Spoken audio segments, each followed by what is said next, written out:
And जय Shri Ram everyone. I am doctor Manish Jaiswal. आज फिर हम एक इम्पॉर्टेंट चैप्टर का एक इम्पॉर्टेंट टॉपिक डिस्कस करने वाले हैं जो नीट के पॉइंट ऑफ व्यू से काफ़ी महत्वपूर्ण है।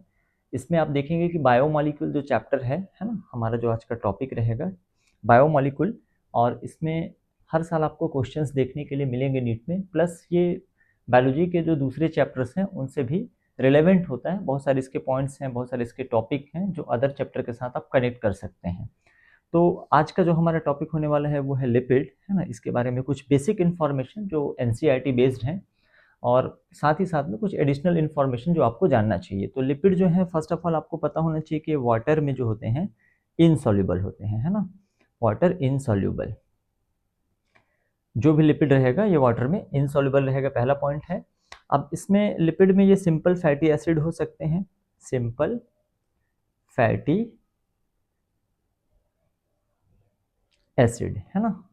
तो अब ये जो फैटी एसिड है ये क्या होगा कि इसमें एक कार्बोक्सिल ग्रुप होगा, कार्बोक्सिल ग्रुप जो अटैच होगा किसके साथ में, आर ग्रुप के साथ में, आर ग्रुप के साथ ये अटैच होगा, है ना। तो हम इसको इस तरीके से रिप्रेजेंट कर सकते हैं, RCOOH, इस तरीके से कर सकते हैं, है ना। ये हमारा हो गया सिंपल फैटी एसिड का एक बेसिक जो रिप्रेजेंटेशन है वो। अब इसमें आर जो होता है बेटा, अकॉर्डिंग टू एनसीईआरटी हम लोग जाएंगे तो 1 से लेके 19, 1 से लेके 19 कार्बन तक का कोई चैन हो सकता है इसमें, ठीक है। और अगर मान लो जैसे इसमें कोई डबल बॉन्ड या ट्रिपल बॉन्ड है आर ग्रुप में, तो ये अनसैचुरेटेड फैटी एसिड हो जाएगा। और किसी भी टाइप का डबल बॉन्ड या ट्रिपल बॉन्ड एब्सेंट है, नहीं है, तो ये सैचुरेटेड फैटी एसिड होगा, है ना। अब इसमें like according to NCERT are can be like, अगर ये CH3 हो सकता है, CH3 मतलब ये हो सकता है अपना मिथाइल हो, ठीक है, या फिर आर इसमें जो दूसरे हो सकता है C2H5 हो सकता है, जैसे कि ये हो गया क्या, इथाइल हो सकता है, या कोई अदर ग्रुप हो सकता है हायर नंबर जिसमें कि CH2, इसको आप N इस तरीके से रिप्रेजेंट कर सकते हो। तो ये R कुछ भी हो सकता है, और एनसीईआरटी के अकॉर्डिंग ये 1 से लेकर 19 कार्बन तक का होगा। अब इसमें हम लोग जैसे कुछ एग्जाम्पल लेते हैं, है ना। तो इसमें एक एग्जाम्पल मेंशन किया गया है पाल्मिटिक एसिड का, है ना, पाल्मिटिक एसिड। एनसीईआरटी में जो भी एग्जाम्पल्स दिए हुए हैं आपको एज इट इज वो याद रखना है। इसमें टोटल नंबर ऑफ कार्बन 16 होते हैं, 16 कार्बन है, इंक्लूडिंग है ये कार्बोक्सिल ग्रुप का कार्बन, है ना। आपको अलग से नहीं करना है कि, है ना, टोटल नंबर ऑफ कार्बन 16 है। और ये इसका जैसे हम लोग एक बेसिक फार्मूला जनरेट करें फैटी एसिड के लिए, तो ये हो सकता है CnH2nO2, है ना। इसके बेसिस पे आप बना सकते हो। तो यहाँ पे कार्बन हो गया हमारा टोटल 16 है ना। तो कार्बन हो जाएगा हमारा 16 हो जाएगा, हाइड्रोजन हो जाएगा 32, है ना, और ये हो जाएगा O2, इस तरीके का एक फार्मूला ये भी निकल के आ जाएगा, ठीक है। और अगर मैं इसको थोड़ा सा एलिबरेट करता हूँ पाल्मिटिक एसिड को ही, तो सबसे लास्ट में तो आप देखो कार्बन के क्योंकि 4 बॉन्ड होते हैं ना, तो सबसे लास्ट में CH3 तो रहेगा ही रहेगा, और एक तरफ आपका COOH रहेगा ही रहेगा। तो 2 तो आपके कार्बन यहाँ पे यूज हो गए। एक तरीका है कि जैसे एग्जामिनर आपको क्वेश्चन घुमा के पूछता है, लाइक, है ना, अब बचे कितने, 14 बचे, तो CH2 करके आप इस तरीके से यहाँ पे 14 कर सकते हो। तो ये भी रिप्रेजेंट कर रहा है किसको, पाल्मिटिक एसिड को। इसमें कोई डबल बॉन्ड या ट्रिपल बॉन्ड नहीं है, इसलिए ये किस में आ जाएगा, सैचुरेटेड फैटी एसिड के अंतर्गत ये आता है, ठीक है। बात, इतनी बात क्लियर हो गई। एक दूसरा एग्जाम्पल लिया हुआ है इसमें अराकिडोनिक एसिड का, अराचिडोनिक एसिड, है ना। तो ये हम लोग थोड़ा सा इसको लिखते हैं, और इसमें टोटल होते हैं 20 कार्बन, और ये भी इंक्लूडिंग कार्बोक्सिल ग्रुप का कार्बन है। अलग से आपको कार्बोक्सिल ग्रुप के लिए कार्बन काउंट नहीं करना है। खास बात ये है कि ये अनसैचुरेटेड होता है, अनसैचुरेटेड, दैट मीन्स कि इसमें डबल बॉन्ड रहेंगे, है ना। ये अनसैचुरेटेड फैटी एसिड में आता है। इस पर मैं फर्दर आपको डिस्कशन प्रोवाइड करूंगा अदर देन एनसीईआरटी। तो पहले ये चीज हम लोग देख लेते हैं। इसका मतलब ये मेरे को क्लियर हो गया कि जो हमारा फैटी एसिड है ना, जो हमारा फैटी एसिड है ये सैचुरेटेड हो सकता है, सैचुरेटेड, है ना, सैचुरेटेड फैटी एसिड, या फिर तो ये हो सकता है अनसैचुरेटेड फैटी एसिड, है ना। बात बड़ी सिंपल है, अगर ये जो आर ग्रुप है इसमें कोई भी डबल बॉन्ड या ट्रिपल बॉन्ड प्रेजेंट है तो ये, है ना, अनसैचुरेटेड में आ जाएगा, और अगर विदाउट डबल बॉन्ड है तो ये सैचुरेटेड में आ जाएगा, है ना, सिंपल बात। तो सैचुरेटेड के लिए हम लोग लिख सकते हैं थोड़ा सा, इसमें आ जाएगा, ये हो जाएगा हमारा विदाउट डबल बॉन्ड, है ना, कोई भी डबल बॉन्ड नहीं रहेगा। और अनसैचुरेटेड में क्या आएगा, विथ वन और मोर डबल बॉन्ड, एक या एक से ज्यादा इसमें क्या रहेंगे, डबल बॉन्ड प्रेजेंट रहेगा कार्बन कार्बन के बीच में। एग्जाम्पल आपको ऊपर में मेंशन किया गया है। सैचुरेटेड में आप पाल्मिटिक एसिड का एग्जाम्पल ले सकते हैं, और जो अनसैचुरेटेड है उसमें अराचिडोनिक एसिड का एग्जाम्पल ले सकते हैं। ठीक है। अनदर जो सिंपल लिपिड का एग्जाम्पल है ग्लिसरॉल, है ना। एक और अगर हम लोग देखें तो सिंपल लिपिड का ही एग्जाम्पल होता है ग्लिसरॉल। ठीक है, ये भी एग्जाम में नीट के आ चुका है ग्लिसरॉल। अगर ग्लिसरॉल को आप देखोगे तो ये होता क्या है, बेसिकली ट्राई हाइड्रोक्सी, है ना, प्रोपेन। अब प्रोपेन बोल दिया मतलब ये पक्का हो गया कि इसमें 3 कार्बन तो तय हैं। ठीक है, ये 3 कार्बन हो गए, तीनों में हाइड्रोक्सिल ग्रुप लगा हुआ है, ट्राई हाइड्रोक्सी बोला गया है। ठीक है, चलो मैंने तीनों में क्या कर दिया, हाइड्रोक्सिल ग्रुप लगा दिया। कार्बन की वैलेंसी 4 होती है, आप इसको कंप्लीट कर दीजिए तो यहाँ पे 2 हाइड्रोजन हो जाएगा, यहाँ पे 1 हाइड्रोजन हो जाएगा और यहाँ पे 2 हाइड्रोजन। तो ये जो स्ट्रक्चर हमने बनाया हुआ है ये रिप्रेजेंट कर रहा है किसको, ग्लिसरॉल को, जो कि है ट्राई हाइड्रोक्सी प्रोपेन, है ना। अब ये आप देखेंगे तो कई ऐसे भी लिपिड होते हैं जिसमें ग्लिसरॉल और फैटी एसिड दोनों होता है ना। आगे हम लोग इसमें बात करेंगे। कुछ लिपिड्स ऐसे होते हैं जिसमें आपके पास क्या होता है, ग्लिसरॉल भी होता है प्लस इसके साथ क्या होता है, फैटी एसिड भी होते हैं। ठीक बात। चलो अब ये इनका होता कैसे, बनते कैसे हैं। अगर ग्लिसरॉल तो एक ही रहेगा, ग्लिसरॉल हमेशा क्या रहेगा, एक रहेगा। अगर एक फैटी एसिड है तो मोनोग्लिसराइड बोलेंगे आप, 2 फैटी एसिड है तो डाइग्लिसराइड, और 3 फैटी एसिड है तो ट्राइग्लिसराइड। ठीक है, इसका मतलब ये हुआ कि फैटी एसिड को हम एस्टेरिफाइड कर रहे हैं किसके साथ, ग्लिसरॉल के साथ। इस प्रोसेस को बोलते हैं एस्टेरिफिकेशन, है ना। इस प्रोसेस को क्या कहा जाता है, सिंपल एस्टेरिफिकेशन कहा जाता है। तो फैटी एसिड का एस्टेरिफिकेशन हो रहा है किसके साथ, ग्लिसरॉल के साथ। तो हमारा क्या बन रहा है, ग्लिसराइड। क्या बन रहा है इसमें आप देखेंगे तो ये हमारा बन रहा है ग्लिसराइड, है ना।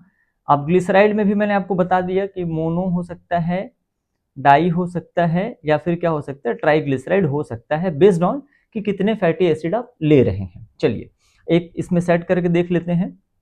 ठीक है, जैसे वापस मैं इसमें ही आपको बता दे रहा हूं, यहाँ पे हमने ये जो बनाया हुआ है ये है हमारा ग्लिसरॉल, और इसके साथ ही हम एक काम करते हैं, है ना। आप ध्यान दीजिएगा, अब मैं एक ले रहा हूँ फैटी एसिड, सिंगल ले रहा हूँ पहले, आर मैं लिख रहा हूँ COOH, है ना। तो केवल एक लूंगा तो R1 R2 R3 करने की जरूरत नहीं है। तो इसमें होगा क्या कि इनके बीच में रिएक्शन हो जाएगा, और किस टाइप का होगा, लाइक जैसे कि हाइड्रोक्सिल ग्रुप जो है, यहाँ एसिड से हाइड्रोक्सिल ग्रुप और ये हाइड्रोजन ये निकल जाएगा यहाँ से -H2O, है ना। एस्टेरिफिकेशन बोलते हैं इस प्रोसेस को।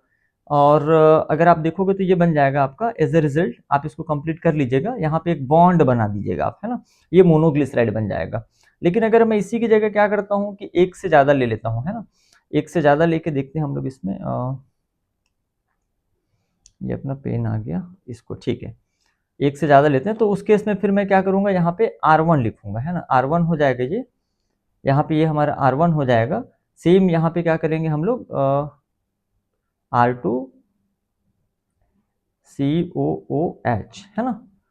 और यहाँ पे क्या करिए, R3 COOH। इस तरीके से सभी जगह आपको क्या करना है कि H2O निकाल देना है। जैसे यहाँ से भी आप H2O निकाल दीजिए, तीसरे नंबर से भी H2O निकाल दीजिए। एज अ रिजल्ट जो आप बनाएंगे तो वो बनेगा आपका ट्राई ग्लिसराइड, है ना, ट्राई ग्लिसराइड बनेगा। ठीक है, बात यहाँ तक मेरे ख्याल से आप लोग मैनेज कर लोगे, इसको बना लोगे। तो ये आपका बन गया फैटी एसिड के ग्लिसरॉल के साथ एस्टेरिफिकेशन से हमारा ट्राई ग्लिसराइड बन गया, है ना। सिंगल से करेंगे तो मोनोग्लिसराइड, 2 से करेंगे तो डाइग्लिसराइड, और 3 से करेंगे तो ट्राइग्लिसराइड। ठीक है, तो ये आपका क्लियर हो गया। अब एक चीज याद करो, प्लाज्मा मेम्ब्रेन में हम लोगों ने प्लाज्मा मेम्ब्रेन जब पढ़ा था तो वहां पे हमने फॉस्फोलिपिड पढ़ा हुआ था। क्या पढ़ा हुआ था, फॉस्फोलिपिड। या फिर हमने बोला था कि प्लाज्मा मेम्ब्रेन में जो लिपिड होता है मेनली फॉस्फोलिपिड होता है, या इसी को हम लोग बोलते हैं फॉस्फोग्लिसराइड, ग्लिसराइड, फॉस्फोग्लिसराइड। अगर इसमें से कोई फास्फोरस कंटेनिंग ग्रुप होगा, लाइक फॉर एग्जांपल जैसे ये तीसरा वाला जो फैटी एसिड में ले रहा हूं, मैं ये मान लेता हूं कि इसमें या तो फास्फोरस प्रेजेंट हो या फास्फोरस कंटेनिंग कोई ग्रुप प्रेजेंट हो, तो उस केस में ये बन जाएगा हमारा फास्फोलिपिड या फास्फोग्लिसराइड, जो कि प्लाज्मा मेम्ब्रेन का एक इंपॉर्टेंट कंटेंट है। और मेनली प्लाज्मा मेम्ब्रेन में फास्फोलिपिड या फास्फोग्लिसराइड पाया जाता है। इसका एक एग्जाम्पल दिया हुआ है ना, अगर आप देखेंगे तो लेसिथिन करके दिया हुआ है फास्फोलिपिड का। ये एग्जाम में भी आ चुका है आपके नीट के, लेसिथिन, है ना। ये एग्जाम्पल है किसका, फास्फोलिपिड का, जो कहाँ प्रेजेंट होता है, हमारे प्लाज्मा मेम्ब्रेन में। प्लाज्मा मेम्ब्रेन दैट मीन्स कि प्रोकैरियोटिक सेल हो या यूकैरियोटिक सेल हो तो ये रहेगा, है ना। सेल मेम्ब्रेन या प्लाज्मा मेम्ब्रेन में लेसिथिन प्रेजेंट होता है, that is example of phospholipid, या यू कैन से कि फॉस्फोग्लिसराइड का। अब हम लोग इसमें देखते हैं आगे का जो कंटेंट है कि मेल्टिंग पॉइंट के बेसिस पे हम लोग इसको ऑयल या फिर फैट में भी डिवाइड कर सकते हैं, या ऑयल बोल सकते हो या फिर आप इसको बोल सकते हो फैट, है ना। ऑयल या फैट ये किस पे बेस्ड है, इनके मेल्टिंग पॉइंट, है ना, मेल्टिंग पॉइंट। चलो बढ़िया बात है ना। अब देखो क्या डिफरेंस है, जैसे हम लोग ऑयल, आप सब अपने जानते होगे, किचन में जाते होगे तो आप देखोगे कि जो लिपिड से रिलेटेड जो भी कंपाउंड है, अगर इन रूम टेम्परेचर पे लिक्विड है या फिर विंटर में वो लिक्विड है, तो वो क्या होता है बेटा, ऑयल होता है, क्योंकि इनका मेल्टिंग पॉइंट ना कम होता है। जो इनका मेल्टिंग पॉइंट है ये क्या होता है, लोअर होता है। लोअर मेल्टिंग पॉइंट होने के कारण ये रूम टेम्परेचर पे, आप देखेंगे रूम टेम्परेचर पे ये क्या रहेंगे, रूम टेम्परेचर या विंटर में, सर्दियों में ये लिक्विड फॉर्म में मिलेंगे आपको। ये किस फॉर्म में मिलेंगे, लिक्विड फॉर्म में मिलेंगे, ठीक है, राइट। अच्छा, ऑयल में ना बेसिकली अगर आप देखोगे तो अनसैचुरेटेड फैटी एसिड जो होते हैं ये ज्यादा होते हैं। अनसैचुरेटेड फैटी एसिड हेल्थ के लिए ठीक है, अच्छे होते हैं, गुड होते हैं। कंपेरेटिवली जो सैचुरेटेड फैटी एसिड है उनके तुलना में अनसैचुरेटेड हेल्थ के लिए अच्छे होते हैं। लेकिन अगर हम लोग बात करें फैट का, है ना, है ना, दूसरा जो है फैट, तो जैसे वैक्स वगैरह हो गया, एग्जांपल जैसे वैक्स हो गया, तो इनका मेल्टिंग पॉइंट ना हायर होता है। फैट का जो मेल्टिंग पॉइंट है कंपेरेटिवली क्या होता है, हायर होता है। इसलिए रूम टेम्परेचर पे आपको ना ये कैसा मिलेगा, सॉलिड मिलेगा। रूम टेम्परेचर पे क्या मिलेगा आपको, ये सॉलिड फॉर्म में मिलेगा। एक चीज और देखिएगा कि जैसे हेल्थ के लिए ना जो सॉलिड है, आप किचन में जाओ, कोई भी जैसे रूम टेम्परेचर पे आपको सॉलिड दिख रहा है ना, लिपिड का फॉर्म, तो वो आपके हेल्थ के लिए उतना अच्छा नहीं है ऑयल के कंपेयर में। अब इसका मतलब है नहीं कि बहुत ज्यादा ऑयली खाना आप खाना चालू कर दें, है ना, बहुत ज्यादा ऑयल खाना भी आपके हेल्थ के लिए नुकसानदायक हो सकता है। बट अगर दोनों को मैं कंपेयर करूं, है ना, ऑयल को और फैट को, तो फैट जो होता है ये हमारे बॉडी के लिए, हमारे हेल्थ के लिए उतना अच्छा नहीं होता है, ठीक है। तो ये आपका हो गया ऑयल और फैट का डिफरेंस। ऑयल में एक एग्जांपल आप याद रखिएगा, आपके एनसीईआरटी में जो दिया है, बाकी तो सनफ्लावर ऑयल हो गया, सोयाबीन ऑयल हो गया, है ना, आपका मस्टर्ड ऑयल हो गया, ये सब ऑयल के ही एग्जांपल हैं। एनसीईआरटी में जो दिया है वो जिंजली ऑयल करके दिया है, जिंजली ऑयल, है ना, ऑयल के एग्जांपल में दिया हुआ है। बाकी sunflower oil, soybean, mustard oil, ये सभी किस में आते हैं, ऑयल में आते हैं। फैट के लिए एग्जांपल दिया हुआ है वो क्या है, वैक्स का एग्जांपल है। तो मेरे ख्याल से ये पॉइंट क्लियर हो गया आपका। फॉस्फोलिपिड मैंने आपको बता दिया। लेसिथिन का स्ट्रक्चर ना आप एक बार एनसीईआरटी से देख लो, है ना, NCERT class 11th biomolecular book में दिया हुआ है, वहां से आप लेसिथिन का स्ट्रक्चर एक बार देख लीजिएगा। फॉस्फोलिपिड है, प्लाज्मा मेम्ब्रेन में प्रेजेंट होता है। और भी बहुत सारे कॉम्प्लेक्स लिपिड होते हैं, ज़्यादा कॉम्प्लेक्स स्ट्रक्चर होता है जो यूजुअली आपके न्यूरल टिश्यू में मिलते हैं। न्यूरल टिश्यू में जो लिपिड्स पाए जाते हैं ना, वो जनरली क्या होते हैं, इनका स्ट्रक्चर क्या है, सिंपल की जगह पे क्या होता है, कॉम्प्लेक्स स्ट्रक्चर होता है। अभी तक तो हम इजी ही पढ़ रहे थे। एक और बहुत इंपॉर्टेंट टॉपिक है इसमें, जैसे कोलेस्ट्रॉल का, ये भी मैं आपको बता दे रहा हूँ। कोलेस्ट्रॉल जो है इसको भी हम लोग लिपिड के साथ ही पढ़ते हैं। इसकी सिंथेसिस जो है एसिटाइल को एंजाइम ए से होती है, एसिटाइल को एंजाइम ए से होती है, और बेसिकली ये हमारे लीवर में बनता है। इसका जो फॉर्मेशन है हमारे बॉडी में लीवर के अंदर होता है, ठीक है, बहुत बढ़िया, है ना। अब इसके फंक्शन क्या है, तो ये जो कोलेस्ट्रॉल है ये बाइल सॉल्ट का फॉर्मेशन करता है। बाइल सॉल्ट मैं कह रहा हूँ, आप बाइल पिगमेंट मत समझिएगा, बाइल पिगमेंट अलग चीज है, बिलीरुबिन, बिलीवर्डिन वो अलग है। ये जो बाइल सॉल्ट होते हैं ना, ये डाइजेशन के बाद, है ना, जो हम फूड कंज्यूम कर रहे हैं, जो हम खाना खा रहे हैं, तो उसमें डाइजेशन के बाद जो फैटी एसिड वाला जो पार्ट है, इसके एब्जॉर्प्शन में हेल्प करते हैं। ये अपने को ध्यान रखना है ना, इसके एब्जॉर्प्शन में हेल्प करते हैं। किसके, थोड़ा सा राइटिंग वगैरह में थोड़ा इश्यूज है, इसको मैं धीरे से जल्दी से रिजॉल्व कर लूंगा, बट अभी मेरे ख्याल से आपको चीजें समझ में आ रही होंगी। तो ये जो बाइल साल्ट है ना, ये फैटी एसिड के एब्जॉर्प्शन में हेल्प करता है। एक चीज आपको ध्यान रखना है, कोलेस्ट्रॉल ही सनलाइट के एक्सपोजर में, है ना, हमारी स्किन में ये सिंथेसिस करता है विटामिन डी का, ये भी आपको ध्यान रखना है। और विटामिन डी हमारे बोन्स के लिए बहुत ज़्यादा इंपॉर्टेंट हो जाता है ना। तो कोलेस्ट्रॉल के हेल्प से ही स्किन में, सनलाइट में के प्रेजेंस में, एक्सपोजर में विटामिन डी की सिंथेसिस होती है। इसके अलावा, अब ये तो इसके इंपॉर्टेंस हो गया, चलो ठीक है, लेकिन अगर मान लो आप ज़्यादा कोलेस्ट्रॉल इंटेक कर रहे हो या कुछ ऐसा फूड ले रहे हैं जिसमें कोलेस्ट्रॉल का अमाउंट जो है, जितनी रिक्वायरमेंट है उससे कहीं ज़्यादा है, तो उस केस में जो एक्सेस अमाउंट ऑफ कोलेस्ट्रॉल होता है, ज़्यादा, अगर ज़्यादा कोलेस्ट्रॉल हो गया तो वो क्या करेगा, तो इसका एक इंपॉर्टेंट एग्जाम्पल है, गॉल ब्लैडर का स्टोन कराएगा। क्या कराएगा, गॉल ब्लैडर का स्टोन कराएगा। अब देखिए, जैसे स्टोन बोलने से क्या होता है ना, जैसे पथरी, है ना। तो पथरी का मतलब ऐसा नहीं कि वो पत्थर ही होगा, है ना, पत्थर ही होगा ऐसा जरूरी नहीं है। जो गाल ब्लैडर में जो स्टोन होता है वो क्या होता है, कोलेस्ट्रॉल होता है, एक्सेस कोलेस्ट्रॉल होता है, ये ध्यान रखना। जैसे किडनी स्टोन है तो उसमें ऑक्जेलेट होते हैं, वो एक्चुअल में पत्थर है, लेकिन गॉल ब्लैडर में जो होता है वो क्या होता है, कोलेस्ट्रॉल होता है। एक और चीज, अगर जो एक्सेस कोलेस्ट्रॉल है ये क्या होता है, जो हमारे ब्लड वेसल्स हैं, जो आर्टरीज वगैरह हैं, मैं यहाँ पे ड्रॉ कर रहा हूँ, आप इसको देखिए। जैसे मान लो ये मैं एक ब्लड वेसल्स बना रहा हूँ, है ना, तो ये मैंने एक ब्लड वेसल बनाया, इसका ये लुमेन वाला पार्ट होगा, ये पार्ट क्या है उसका, लुमेन वाला पार्ट है। और ये जो बन रहा है इसका वॉल है, ये जो पार्ट है इसका क्या है, वॉल है। तो होता क्या है, जो एक्सेस कोलेस्ट्रॉल है ना, ये इसके वॉल में डिपॉजिट हो जाता है, ठीक है, ब्लड वेसल्स के, है ना, जो हमारा ब्लड वेसल है इसके वॉल में क्या हो जाता है, ये डिपॉजिट हो जाता है। इससे प्रॉब्लम क्या होती है, अथेरोस्क्लेरोसिस की, अथेरोस्क्लेरोसिस की ये प्रॉब्लम इससे अराइज होती है। अब इससे लुमन क्या होता है बेटा, ये नैरो हो जाएगा, ये लुमन क्या हो जाएगा, नैरो, सकरा हो जाएगा। अब लुमन सकरा होगा तो बट ऑब्वियस है कि ब्लड का प्रेशर जो है वो बढ़ जाएगा। तो ज्यादा कोलेस्ट्रॉल इनटेक से, है ना, ज्यादा कोलेस्ट्रॉल लेने से एक प्रॉब्लम ब्लड प्रेशर, पहले तो ब्लड प्रेशर इंक्रीज होगा, है ना, और एक बीमारी होती है दैट इज कॉल्ड अथेरोस्क्लेरोसिस, ये भी अपने को ध्यान रखना है। तो एनसीईआरटी के अकॉर्डिंग ये जो मैंने जनरल जो पॉइंट्स हैं आपको कवर अप करा दिए हैं लिपिड में जो भी दिया हुआ है, एंड होप सो कि आपको चीज़ें समझ में आ रही होंगी। अगर हम लोग थोड़ा सा इसमें जाते हैं कि सर एडिशनल चीज़ें क्या पढ़ना है, तो आप एक बार ना इसेंशियल फैटी एसिड पढ़ लीजिएगा। इसेंशियल फैटी एसिड, इसका कॉन्सेप्ट भी बिल्कुल इसेंशियल अमाइनो एसिड जैसा ही है, मतलब जो फैटी एसिड की सिंथेसिस हमारे बॉडी में नहीं होती है और जिसके लिए हम डिपेंडेंट होते हैं अपने फूड पे, है ना, जो भी फूड या जो डाइट हम ले रहे हैं उस पर डिपेंडेंट है, हमारे बॉडी में नहीं बन रहा है, तो उसको हम लोग बोलते हैं इसेंशियल फैटी एसिड। 3 एग्जाम्पल हैं अगर आप याद रख सकते हैं तो, लिनोलेइक एसिड, है ना, एक ये है, दूसरा एग्जाम्पल है लिनोलेनिक एसिड, लिनोलेनिक एसिड, है ना, और तीसरा थर्ड एग्जाम्पल है अराचिडोनिक एसिड, ये तो हमारे सिलेबस में है अराचिडोनिक एसिड, है ना। अब खास बात यह है कि तीनों जो है ना अनसैचुरेटेड फैटी एसिड है, तीनों क्या है, एग्जाम्पल किसके, अनसैचुरेटेड फैटी एसिड के एग्जाम्पल हैं। अब आप देखोगे तो अनसैचुरेटेड फैटी एसिड भी ना 2 टाइप का होता है, ये तीनों तो एग्जाम्पल हैं अनसैचुरेटेड फैटी एसिड के।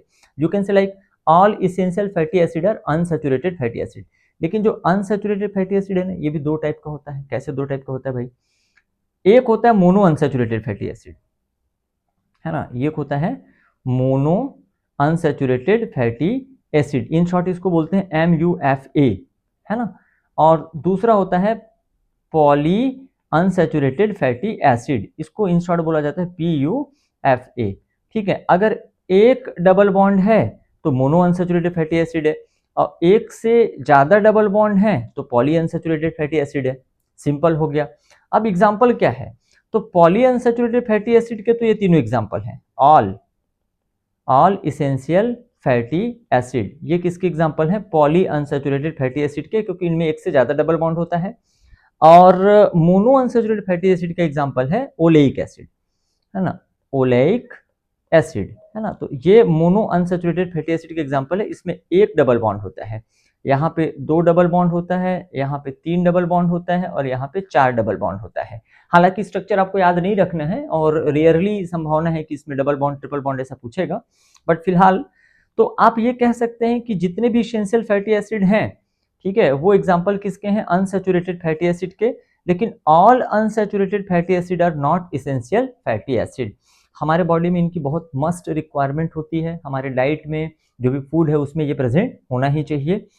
इसके अलावा आपको अदर चीजें पढ़ने की जरूरत नहीं है। नीट में ऑलमोस्ट सारे क्वेश्चन आपको लिपिड से रिलेटेड यहाँ पे बन जाएंगे। बायोमॉलिक्यूल्स के बाकी टॉपिक को भी हम लोग कवर अप करेंगे। Thank you very much.